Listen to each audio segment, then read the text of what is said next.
Hello, weary traveller. Come, sit down. I welcome your companionship. Let us continue with the merry adventures of Robin Hood. Now, where were we? Ah, yes, here we go. How Sir Richard of the Lea paid his debts. The long highway stretched straight on, grey and dusty in the sun. On either side were dikes full of water, bordered by osiers, and far away in the distance stood the towers of Emmet Priory, with tall poplar trees around. Along the causeway rode a knight with a score of stout men-at-arms behind him. The knight was clad in a plain, long robe of glazed serge, gathered in at the waist, with a broad leathern belt, from which hung a long dagger and a stout sword. But though he was so plainly dressed himself, the horse he rode was a noble barb, and its trappings were rich with silk and silver bells. So thus the band journeyed along the causeway between the dikes, till at last they reached the great gate of Emmet Priory. There the knight called to one of the men, and bade him knock at the porter's lodge with the heft of his sword. The porter was drowsing on his bench within the lodge, but at the knock he roused himself, and, opening the wicket, came hobbling forth and greeted the knight, while a tame starling that hung in a wicker cage within piped out, "Inchelucius! Inchelucius!" such being the words that the poor lame porter had taught him to speak. "Where is thy prior?" asked the knight of the old porter. "He is at meat, good knight, and he looketh for thy coming," quoth the porter. If I mistake not, thou art Sir Richard of the Lea." "I am Sir Richard of the Lea. Then I go forth to seek him forthwith," said the knight. "But shall I not send thy horse to the stable?" said the porter. "By Our Lady, it is the noblest nag and the best harness that I e'er saw in all my life before." And he stroked the horse's flanks with his palm. "Nay," quoth Sir Richard, "the stables of this place are not for me, so make way, I prie thee." So saying, he pushed forward, and, the gates being opened, he entered the stony courtyard of the priory, his men behind him. In they came with rattle of steel and clashing of swords, and the ring of horses' feet on the cobblestones, whereat a flock of pigeons that strutted in the sun flew with flapping wings to the high eaves of the round towers. While the knight was riding along the causeway to Emmet, a merry feast was toward in the refectory there. The afternoon sun streamed in through the great arched windows that lay in broad squares of light upon the stone floor and across the board covered with a snowy linen cloth, whereon was spread a princely feast. At the head of the table sat Prior Vincent of Emmet, all clad in soft robes of fine cloth and silk. On his head was a black velvet cap, picked out with gold, and around his neck hung a heavy chain of gold, with a great locket pendant therefrom. Beside him, on the arm of his great chair, roosted his favourite falcon, for the prior was fond of the gentle craft of hawking. On his right hand sat the Sheriff of Nottingham in rich robes of purple, all trimmed about with fur, and on his left a famous doctor of law in dark and sober garb. Below these sat the high cellarer of Emmet, and others chief among the brethren. Jest and laughter passed around, and all was as merry could be. The wizen face of the man of law was twisted into a wrinkled smile, for in his pouch were foursome golden angels that the prior had paid him in fee for the case betwixt him and Sir Richard of the Lea. The learned doctor had been paid beforehand, for he had not overmuch trust in the holy Vincent of Emmet. Quoth the Sheriff of Nottingham, "But art thou sure, Sir Prior, that thou hast the land so safe?" "Ay, marry," said Prior Vincent, smacking his lips after a deep draught of wine. "I have kept a close watch upon him, albeit he was unawares of the same, and I know right well that he hath no money to pay me withal." "Ay, true," said the man of the law in a dry, husky voice. "His hand is surely forfeit if he cometh not to pay. But, Sir Prior, thou must get a release beneath this sign manual, or else thou canst not hope to hold the land without trouble from him." "Yea," said the prior, "so thou hast told me ere now, but I know that this knight is so poor that he will gladly sign away his lands for 200 pounds of hard money." Then up spake the high cellarer. "Methinks it's a shame to drive so misfortunate a knight to the ditch. I think it sorrow that the noblest estate in Derbyshire should so pass from him for a paltry £500. Truly Aye, now, broke the prior in a quivering voice, his eyes glistening and his cheeks red with anger. Dost thou prate to my very beard, sirrah? By St. Hubert, thou had best save thy breath to cool thy pottage, else it may scald thy mouth. Nay, said the man of law smoothly, I dare swear this same knight will never come to settlement this day, but will prove recreant. Nevertheless, we will seek some means to gain his lands from him, so never fear.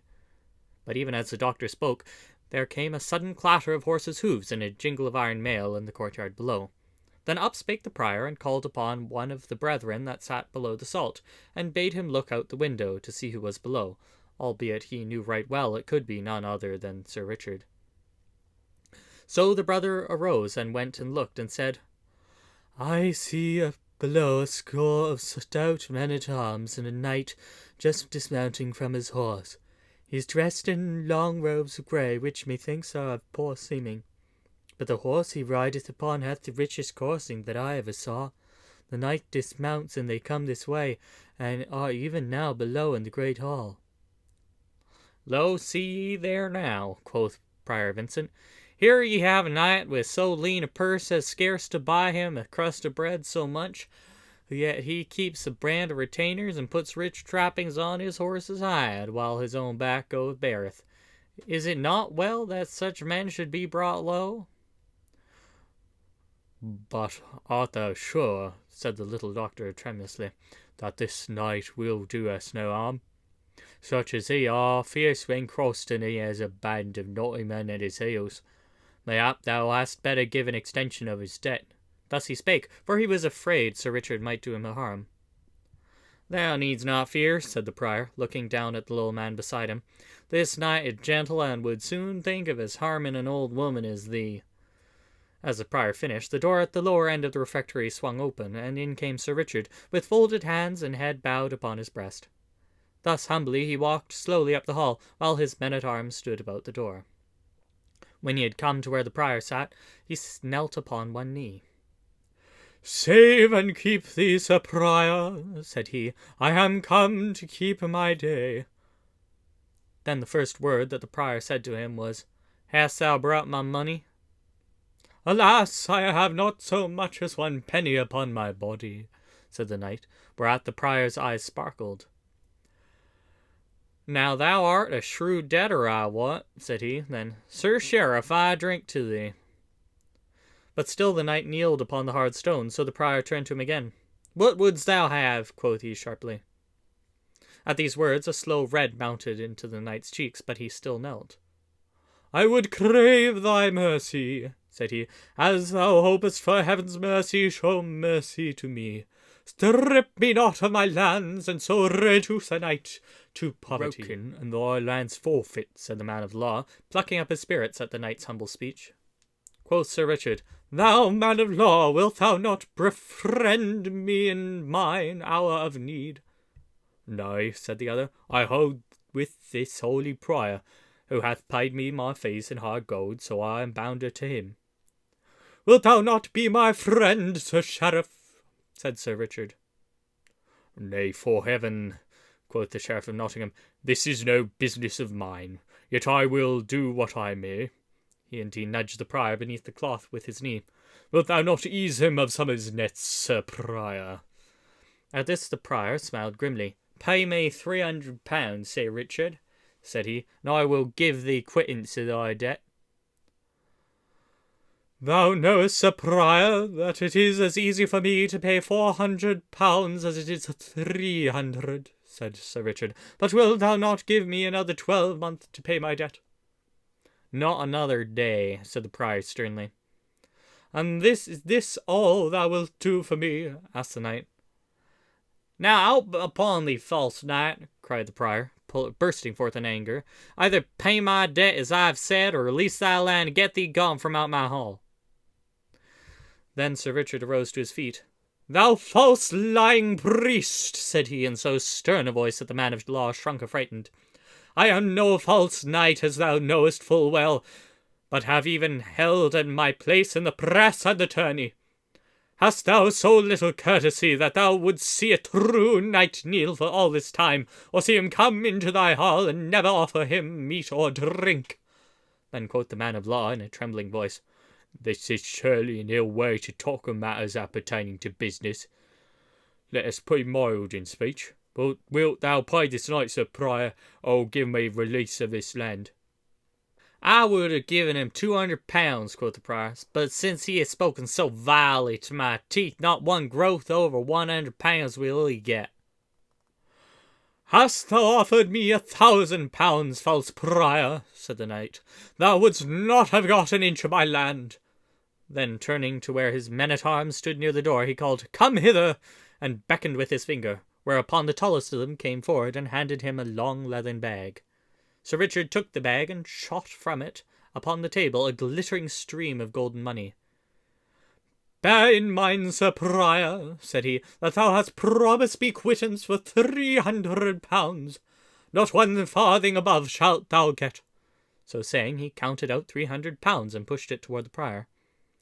But now the prior's hands dropped at his sides, and the prior's head hung on one shoulder, for not only had he lost all hopes of the land, but he had forgiven the knight 100 pounds of his debt, and had needlessly paid the man of law 80 angels. To him he turned, and quoth he, Give back my money that thou hast. Nay, said the other surely, it is but my fee, and thou didst pay me, and thou gettest it not back again. And he hugged his gown about him. Now, Sir Prior, quoth Sir Richard, I have held my day and paid all the dues demanded of me. So as there's no more betwixt us, I leave this vile place straight away. So saying, he turned upon his heel and strode away. All this time the sheriff had been staring with wide-open eyes and mouth agape at the tall man-at-arms, who stood as though carved out of stone. At last he gasped out, Reynold Greenleaf. At this the tall man-at-arms, who was no other than Little John, turned grinning to the sheriff. I give thee good den, fair gossip, quoth he. I would say, sweet sheriff, that I have heard all thy pretty talk this day, and it shall be duly told unto Robin Hood. So farewell for the nonce, till we meet again in Sherwood Forest. Then he also turned and followed Sir Richard down the hall, leaving the sheriff, all pale and amazed, shrunk together upon his chair. A merry feast it was to which Sir Richard came, but a sorry lot he left behind him, and little hunger had they for princely food spread before them. Only the learned doctor was happy, for he had his fee. 12 months and a day passed since Prior Vincent of Emmet sat at feast, and once more the mellow fall of another year had come.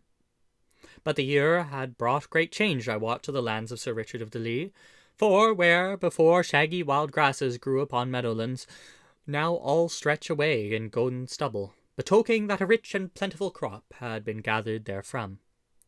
A year had made a great change for the castle also, for where there were empty moats and the crumbling of neglect, all was now orderly and well kept. Bright shone the sun on battlement and tower, and in the blue air overhead a hawk of clattering jackdaws flew around the gilded weather vane and spire. Then, in the brightness of the morning, the drawbridge fell across the moat with a rattle and clank of chains, the gate of the castle swung slowly open, and a goodly array of steel-clad men-at-arms, with a knight all clothed in chain-mail, as white as frost on briar and thorn of a winter morning, came flashing out from the castle courtyard. In his hand the knight held a great spear, from the point of which fluttered a blood-red pennant as broad as the palm of one's hand. So this troop made forth from the castle, and in the midst of them walked 3 pack-horses laden with parcels of divers shapes and kinds. Thus rode forth good Richard of the Lea to pay his debt to Robin Hood this bright and merry morn. Along the highway they wended their way, with measured tramp of feet and rattle and jingle of sword and harness. Onward they marched till they came nigh to Denby, where, from the top of the hill, they saw, over beyond the town, many gay flags and streamers floating in the bright air. Then Sir Richard turned to the men-at-arms nearest him. "What is toward yonder at Tenby today?" quoth he. "A merry fair is held there today, and a great wrestling match, to which many folk have come. For a prize hath been offered of a pipe of red wine, a fair golden ring, and a pair of gloves, all of which go to the best wrestler." "No, by my faith," quoth Sir Richard, who loved good manly sports right well, "this will be a goodly thing to see. Methinks we will have to stay a while on our journey and see this merry sport." So he turned his horse's head aside towards Denby and the fair, and thither he and his men made their way. There they found a great hubbub of a merriment. Flags and streamers were floating, tumblers were tumbling on the green, bagpipes were playing, and lads and lasses were dancing to the music. But the crowd were gathered most of all around a ring, where the wrestling was going forward, and thither Sir Richard and his men turned their steps. Now when the judges of the wrestling saw Sir Richard coming and knew who he was, the chief of them came down from the bench where he and the others sat, and went to the knight and took him by the hand, beseeching him to come and sit with them and judge the sport. So Sir Richard got down from his horse and went with the others to the bench raised beside the ring. Now there had been great doings that morning, for a certain yeoman named Egbert, who came from Stoke over in Staffordshire, had thrown with ease all those that came against him. But a man of Derby, well known throughout all the countryside as William of the Scar, had been biding his time with the Stoke man. So when Egbert had thrown everyone else, stout William leapt into the ring. Then a tough bout followed, and at last he threw Egbert heavily, whereat there was great shouting and shaking of hands, for all the Denby men were proud of their wrestler. When Sir Richard came, he found stout William, puffed up by the shouts of his friends, walking up and down the ring, daring anyone to come and try and throw with him. "Come one, come all," quoth he. "Here stand I, William of the Scar, against any man. If there is none in Derbyshire to come against me, come all who will from Nottingham, Stafford, or York, and if I do not make them one and all root the ground with their noses like swine in the forest, call me no more brave William the wrestler." At this all laughed, and above all laughter a loud voice was heard cry out, "Sin thou talkest so big, here cometh one from Nottinghamshire to try and fall with thee, fellow." And straightway a tall youth with a tough quarterstaff in his hand came pushing his way through the crowd, and at last leapt lightly over the rope into the ring. He was not as heavy as stout William, but he was taller and broader in the shoulders, and all his joints were well knit. Sir Richard looked upon him keenly, then turning to one of the judges, he said, "Knowest thou who this youth is? Methinks I have seen him before." "Nay," said the judge, "he is a stranger to me." Meantime, without a word, the young man, laying aside his quarterstaff, began to take off his jerkin and body clothing, until he presently stood with naked arms and body. And a comely sight he was when so bared to the view, for his muscles were cut round and smooth and sharp like swift running water. And now each man spat upon his hands, and, clapping them upon his knees, squatted down, watching the other keenly, so as to take vantage of him in the grip. Then, like a flash, they leapt together, and with a great shout went up, for William had gotten the better hold of the two. For a short time they strained and struggled and writhed, and then stout William gave his most cunning trip and throw, but the stranger met it with a greater skill than his, and so the trip came to naught. Then, of a sudden, with a twist and a wrench, the stranger loosed himself, and he of the Scar found himself locked in a pair of arms that fairly made his ribs crack. So, with heavy, hot breathing, they stood for a while straining, their bodies all glistening with sweat, and great drops of sweat trickling down their faces. But the stranger's hug was so close that at last stout William's muscles stopped under their grip, and he gave a sob. Then the youth put forth all his strength, and gave a sudden trip of his heel, and cast the other over his right hip, and down stout William went, with a sickening thud, and lay as though he would never move hand or foot again. But now no shout went up for the stranger, but an angry murmur was heard amongst the crowd, so easily had he won the match. Then one of the judges, a kinsman to William of the Scar, rose with trembling lip and a baleful look. Quoth he, "If thou hast slain that man, it will go ill with thee. Let me tell thee, fellow." But the stranger answered boldly, "He took his chance with me, and I took mine with him. No law can touch me to harm me, and even if I slew him, so that it was fairly done in the wrestling ring."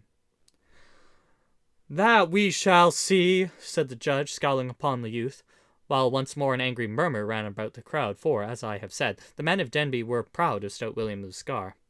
Then up spoke Sir Richard gently. "Nay," said he, "the youth is right. If the other dieth, he dieth in the wrestling ring, where he took his chance and was cast fairly enow. But in the meantime 3 men had come forward and lifted stout William from the ground, and found that he was not dead, though badly shaken by his heavy fall. Then the chief judge rose and said, Young man, the prize is duly thine. Here is the red gold ring, here are the gloves, and yonder stands the pipe of wine to do with what so far thou dost list. At this the youth, who had donned his clothes and taken up his staff again, bowed without a word. Then, taking the gloves and the ring, and thrusting the one into his girdle and slipping the other onto his thumb, he turned and, leaping lightly over the ropes again, made his way through the crowd and was gone. Now I wonder who yon youth may be, said the judge, turning to Sir Richard. He seemeth like a stout Saxon, from his red cheeks and fair hair. This William of ours is a stout man too, and never have I seen him cast in the ring before, albeit he hath not striven with such great wrestlers as Thomas of Cornwall, Dickon of York, and young David of Doncaster. Hath he not a firm foot in the ring, thinkest thou, Sir Richard? Truly, and yet this youth threw him fairly, and with a wondrous cease. I much wonder who he can be. Thus said Sir Richard in a thoughtful voice. For a time the knight stood talking to those about him, and at last he rose and made ready to depart. So he called his men about him, and, tightening the girths of his saddle, he mounted his horse once more. Meanwhile the young stranger had made his way through the crowd, but as he passed he heard all about him, with words such as, Look at that cockerel! But now how he plumeth himself! I dare swear he cast good William unfairly. Yea, true, sought ye not birdlime upon his hands? It would be well to cut his cock's thumb. To this all the stranger paid no heed, but strode proudly about as though he heard it not. So he walked slowly across the green to where the booth stood wherein was dancing. Standing at the door, he looked in on the sport. As he stood thus, a stone struck his arm of a sudden with a sharp jar, and, turning, he saw an angry crowd of men had followed him from the wrestling ring. Then, when they saw him turn so, a great hooting and yelling arose from all, so the folk came running out from the dancing booth to see what was to do. At last a tall, broad-shouldered, burly blacksmith strode forward from the work crowd, swinging a mighty blackthorn club in his hand. Wouldst thou come here to a fair town of Denby, thou jack-in-the-box, to overcome a good honest lad with vile juggling tricks? Growled he in a deep voice that sounded like the bellow of an angry bull. Take that, then! And he of a sudden struck a blow at the youth that might have felled an ox. But the other turned the blow deftly aside, and gave back another so terrible that the Denby man went down with a groan, as though he had been smitten by lightning. When they saw their leader fall, the crowd gave another angry shout. But the stranger placed his back against the tent near where he stood, swinging his terrible staff, and so fell had been the blow that he struck the stout smith that none dared come within the measure of his cudgel. So the press crowded back, like a pack of dogs from a bear at bay. But now some coward hand from behind drew a sharp and jagged stone that smote the stranger on the crown, so that he staggered back. The red blood gushed from his cut and ran down his face and over his jerkin. Then, seeing him dazed from this vile blow, the crowd rushed upon him, so that they overbore him, and he fell beneath their feet. Now it might have gone ill with the youth, even to the losing of his young life, had not Sir Richard come to this fair. For of a sudden shouts were heard, and steel flashed in the air, and blows were given with the flat of swords, while though through the midst of the crowd Sir Richard of the Lee came spurring on his white horse. Then the crowd, seeing the steel-clad knight and the armed men, backed away like snow on the warm heath, leaving the young man all bloody and dusty upon the ground. Finding himself free, the youth arose, and, wiping the blood from his face, looked up. Quoth he, Sir Richard of the Lee, mayhap thou hast saved my life this day. Who art thou that knowest Sir Richard of the Lee so well? Quoth the knight. Methinks I have seen thy face before, young man. Yea, thou hadst, said the youth, for men call me David of Doncaster. Ha, said Sir Richard, I wonder that I knew thee not, David. But thy beard hath grown longer, and thou thyself art more set in manhood since this day 12 month. Come hither to the tent, David, and wash the blood from thy face. and thou, Ralph, bring him straightway a clean jerkin. Now I'm sorry for thee, yet I am right glad that I have a chance to pay part of my debt of kindness to thy good master Robin Hood, for it might have gone ill with thee had I not come, young man. So saying, the knight led David into the tent, when there the youth washed the blood from his face and put on a clean jerkin. In the meantime, a whisper had gone round from those who stood nearest that this was none other than the great David of Doncaster, the best wrestler in all the mid-country, who only last spring had cast out Adam a Lincoln into the ring at Shelby in Yorkshire, and now held the mid-country champion belt. Thus it happened that when young David came forth from the tent along with Sir Richard, the blood all washed from his face, and his soiled jerkin changed for a clean one, no sounds of anger were heard, but all pressed forward to see the young man, feeling proud that one of the greatest wrestlers of England should have entered the ring at Denby Fair. For thus fickle is a mass of men. Then Sir Richard called aloud, "Friends, this is David of Doncaster. So think it no shame that your Denby man was cast by such a wrestler. He beareth you no ill will for what hath happened, but let it be a warning to you how ye treat strangers henceforth. Had ye slain him, it would have passed an ill day for you, for Robin Hood would have harried your town as a kestrel harries the dovecot. I have brought the pipe of wine from him, and now I give it freely to you to drink as ye list, but never hereafterwards fall upon a man for being a stout yeoman." At this all shouted amain, but in truth they thought more of the wine than of the knight's words.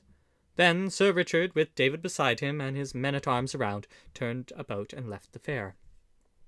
But in after days, when the men saw that the wrestling bout were bent with age, they would shake their heads when they heard of any stalwart game, and say, Ay, but thou shouldst have seen the great David of Doncaster cast stout William of the Scar at Denby Fair." Robin Hood stood in the merry greenwood with Little John and most of his stout yeomen about him, awaiting Sir Richard's coming. At last a glint of steel was seen through the brown forest leaves, and forth from the covert into the open rode Sir Richard at the head of his men. He came straight forward to Robin Hood, and leaped off his horse, and clasped the yeoman in his arms. "Why, how now?" said Robin after a time, holding Sir Richard off and looking at him from top to toe. "Methinks thou art a gayer bird than when I saw thee last." "Yes, thanks to thee, Robin," said the knight, laying his hand upon the yeoman's shoulder. "But for thee I would have been wandering in misery in the far country by this time. But I have kept my word, Robin, and have brought back the money that thou didst lend me, and which I have doubled 4 times over again, and so become rich once more. Along with this money I have brought a little gift to thee and thy brave men from my dear lady and myself." Then, turning to his men, he called about, "Bring forth the pack horses." But Robin stopped him. "Nay, Sir Richard," said he, "think it not bold of me to cross thy bidding, but we of Sherwood do no business till after we have eaten and drunk." Whereupon, taking Sir Richard by the hand, he led him to the seat beneath the greenwood tree, while the others of the chief men of the band came and seated themselves around. Then quoth Robin, "How cometh that I saw young David of Doncaster with thee and thy men, Sir Knight?"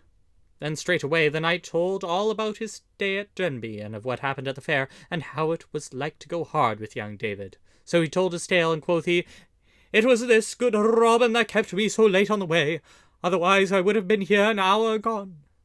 Then, when he had done speaking, Robin stretched out his hand and grasped the knight's palm. Quoth he in a trembling voice, "I owe thee a debt I can never hope to repay, Sir Richard, for let me tell thee I would rather lose my right hand than have such ill befall young David of Doncaster as seemed like to come at him at Denby." So they talked until after a while one came forward to say that the feast was spread, whereupon all rose and went thereto. When at last it was done, the knight called upon his men to bring the pack horses forward, which they did according to his bidding. Then one of the men brought the knight a strong box, which he opened and took from it a bag and counted out 500 pounds, the sum he had gotten from Robin.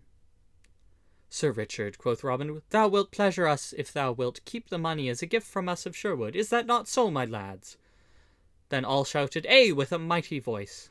I thank you deeply, said the knight earnestly, but I think it not ill of me if I cannot take it. Gladly have I borrowed it from you, but it may not be that I can take it as a gift. Then Robin Hood said no more, but gave the money to Little John to put away in the treasury, for he had shrewdness enough to know that naught breeds ill will and heart bitterness like gifts forced upon one that cannot choose but take them. Then Sir Richard had the packs laid upon the ground and opened, whereupon a great shout went up that made the forest ring again, for though there were 10 bows of the finest Spanish yew, all burnished till they shone again, and each bow inlaid with fanciful figures in silver, yet not inlaid so as to mar their strength. Beside these were 10 quivers of leather embroidered with golden thread, and in each quiver were a score of shafts with burnished heads that shone like silver. Each shaft was feathered with peacock's plumes, inoct with silver. Sir Richard gave each yeoman a bow and quiver of arrows, but to Robin he gave a stout bow inlaid with the cunningest workmanship in gold, while each arrow in his quiver was inoct with gold. Then all shouted again for joy at the fair gift, and all swore among themselves that they would die if need be for Sir Richard and his lady. At last the time came when Sir Richard must go, whereupon Robin Hood called upon his band around him. And each man of the yeomen took a torch in his hand to light the way through the woodlands. So they came to the edge of Sherwood, and there the knight kissed Robin upon the cheeks and left him and was gone. Thus Robin Hood helped a noble knight out of his dire misfortunes, that else would have smothered the happiness from his life.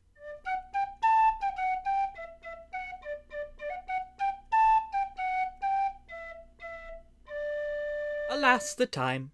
I must away. But fear not, my dear friend, we shall return. I look forward to when we meet again to continue on our tale.